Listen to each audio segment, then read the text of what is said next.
کازینوها طراحی شدن تا جیب شما را از پول خالی کنن و در تلاش هستن که اوقات خوب و خوشی اونجا داشته باشید تا دوباره به اونجا برید. بیایید نگاهی بندازیم به کارهایی که کازینوها انجام میدن تا شما به اونجا برید و ترغیب به بازی و قمار بشید و پولهاتون رو ببازید. از لحظه‌ای که وارد کازینوها میشید این حقه ها شروع میشن.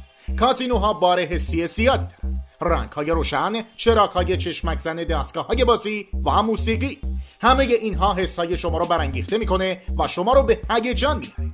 اگر نگاهی به اطرافتون بندازید بعضی از چیزها عجیب به نظر میاد. هیچ پنجره‌ای در کازینوها وجود نداره و بجز ورودی کازینو هیچ نور طبیعی دیگه‌ای وجود نداره. اغلب اوقات درهای کازینوها به شدت رنگی هستن تا نور آفتاب بیرون رو کاهش بدن. اگر نتونید بیرون رو ببینید به صورت بصری نمیتونید گذشتن زمان رو حس کنید. درست به همین دلیلم در کازینوها ساعت وجود نداره. حتی رنگ سقف‌های بعضی از کازینوها به رنگ آسمونه تا گذشت زمان رو حس نکنید و همچنان به قمار ادامه بدید. نورهای کازینوها نرم و آرام کننده است و حتی کمی تاریک تا محیطی آرام و راحت باشه. موسیقی که پخش میشه هم همینطوره، ملایم و ساده است. اینها هم حقه‌های دیگه هستن که شما بیشتر توی کازینو بمونید و اونجا تبدیل به پاتوق شما و دوستانتون بشه. کازینوها از فرشای پر از رنگ با طرح‌های گنده و پرزرق و برق استفاده میکنن.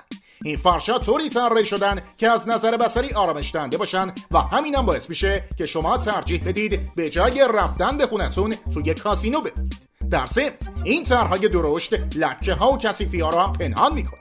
البته در کازینوهایی که به خوبی اداره میشن همیشه همه چیز تمیزه.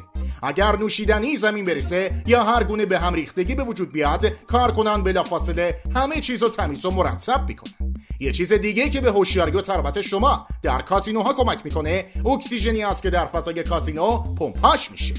مقادیر بالای اکسیژن حس تربت و نشاط میده و کازینوها از این روش استفاده میکنن تا بیشتر اونجا بمونن و قمار کنن. علاوه بر این کازینوها دارای سیستم گرمایش، تهویه و تهویه مطبوع هستن تا بوی دود سیگار، الکل و بوی عرق افراد رو به حداقل برسونن.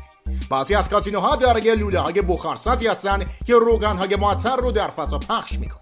اضافه شدن این رایحه‌ها به محیط باعث تحریک حس راحتی و آرامش میشه تا شما بیشتر در اونجا بمونید و پول بیشتری خرج کنید. طراحی داخلی کازینوها به شکل مارپیچی و گمراه کننده است. هیچ راهروی مستقیمی برای خروج وجود نداره و باید یک پیاده روی طولانی و پیچ در پیچ که پر از دستگاه‌های بازی و قمار هست رو طی کنید تا به خروجی برسید. چون اونها هنوز امید دارن که ترغیب بشید تا یک بار دیگه یکی از دستگاه‌ها رو امتحان کنید. در بیشتر کازینوها از پول در بازی‌ها استفاده نمیشه و باید ژتون یا کارت اعتباری داشته باشید. استفاده نکردن از پول نقد باعث میشه که به چشمتون نگاد چقدر باختید. این هم یه حقه دیگه است تا پول بیشتری در کازینوها خرج کنید. در بیشتر کازینوها اسنک‌ها و نوشیدنی‌های رایگان ارائه میشه که از مهمون نوازی اونها نیست. با مصرف الکل نمیتونید درست تصمیم بگیرید و هر چقدر که بیشتر هیجان زده و مشتاق باشید نمیتونید درست شرط بندی کنید و در نهایت پول بیشتری هم از دست میدید. اسنک‌های رایگان هم باعث میشن که شما گرسنه نشید و اونجا رو ترک نکنید. بعضی از کازینوها افرادی رو استخدام کردن که در سالن و بین دستگاه‌ها پرسه میزنن. اونا وظیفه دارن که وقتی یک مشتری باخته و دیگه نمیخواد بازی کنه شروع به گپ زدن باش میکنن و بهش نوشیدنی یا غذای رایگان پیشنهاد میدن و اون رو تشویق به ادامه بازی میکنن. همین کارها باعث کاهش عصبانیت و ناراحتی مشتری میشه و دوباره شروع به بازی و قمار میکنه. در بعضی از کازینوها میتونید در ازای 50 امتیازی که از بازی به دست آوردید در کازینو شامل رایگان بکنید، در حالی که برای به دست آوردن اون 50 امتیاز $1000 خرج کرد.